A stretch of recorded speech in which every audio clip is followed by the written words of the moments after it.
Ito na ang update natin ngayon mga kakarig. Ayan po, natapos na pong lagyan ng atip.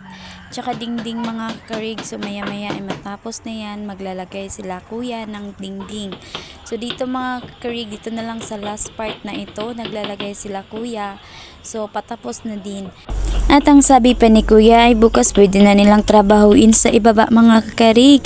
So dito mga kakarig, naglibot-libot sila angkon. Nilagyan lang nila ng patungan.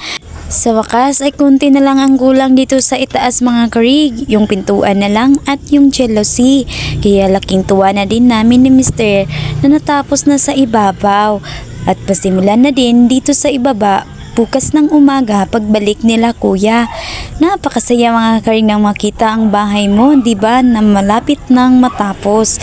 So ayan mga karig, soon mga karig, pag matapos na to, isa-isay ko po lahat kung saan galing ang pera na ipinatayo namin dito sa aming bahay. Sigurado akong matutuwa kayo at ma-inspired kayo sa sasabihin ko soon mga kakarig. Abangan nyo lang yan mga kakarig. At ito na mga kakarig, pagbalik nila kuya pagka kinabukasan ay ito na ang pinagawa naming CR mga kakarig. Ang CR namin mga karig, di masyadong malaki. Napakaliit lang talaga. Yung makapasok ka lang, yun lang mga karig. Kasi ano kami mga karig dito sa space ng aming bahay. Kasi napakaliit lang naman ng bahay namin mga karig. Nagtatalo pa kami ni Mr. mga karig dahil sa plano ng bahay. Gusto ni Mr. masunod ang kanyang plano. Gusto ko naman masunod din sa akin.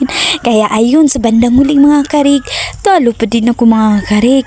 Kasi yung sa kanya mo nasasunod. Kasi alam nyo mga karig, ang gusto ko talaga, yung hagdanan namin ay dito ilagay sa labas. Kasi para save na din sa space. Pero gusto ni Mr. sa loob talaga. Dahil iwan ko kung anong nasa utak niya. Kasi napakaliit talaga ng bahay namin mga kakarig. So ayun, natalo na nga ako mga kakarig, wala akong nagawa. Si Mr. yung natupad. So nagpatuloy na din mga kakarig. So ayun mga kakarig, ang CR din namin mga kakarig, siya din nagplano niyan sa loob daw ng bahay. Kahit maliit yung lugar namin mga kakarig, sabi ko doon na lang sa may likuran.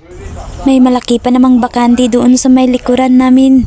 Kaya yun, hindi pa rin nagpapatalo. Nandun pa rin ang CR sa aming loob ng bahay. Naku, napakaliit talaga ng space. So, abangan nyo mga karig. Makikita nyo talaga kung gaano kaliit yung space namin sa loob ng bahay. Ewan ko talaga, nagulo-gulo na talaga yung isip ko. Paano na to i-arrange, saan ilagay yung mesa, yung upuan, yung kainan namin. Naku, lalo ko na to mga kakarig. So, ayan mga karig, wala pa rin ako nagawa. Si Mr. talaga yung nasusunod lahat. O ayun mga kakarig.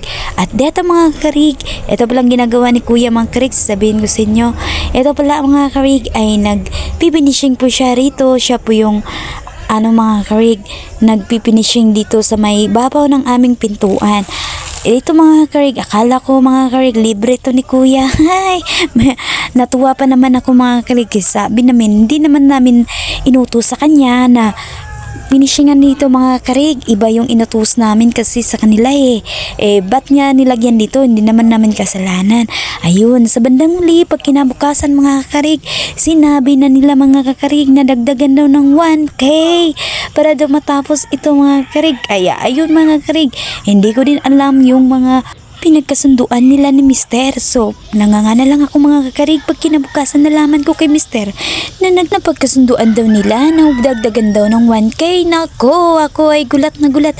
Sabi nila, wala lang daw katuwaan, sabi ng kasama ni kuya. Ayan yung nagfinishing, sabi niya wala daw siyang lingaw, kaya ayun tinirahan daw niya. So hindi na namin inutusan si kuya na finishingan yan kasi may nakakontrata na po siyan.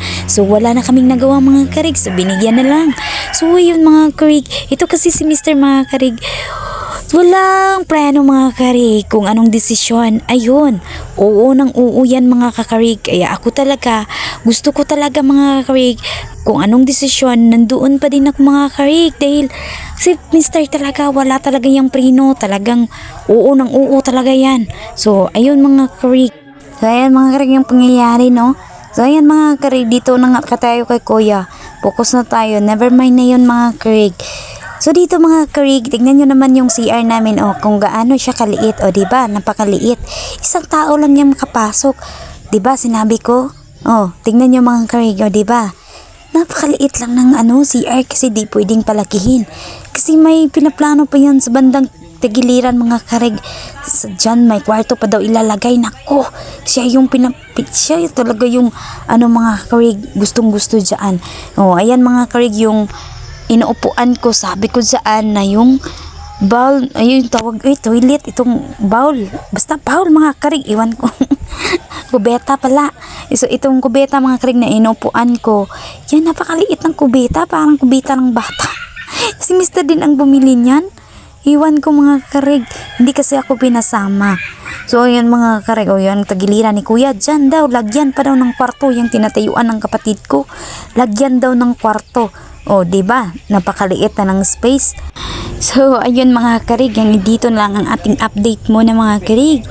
Abangan niyo po ang susunod nating update hanggang matapos ang aming bahay.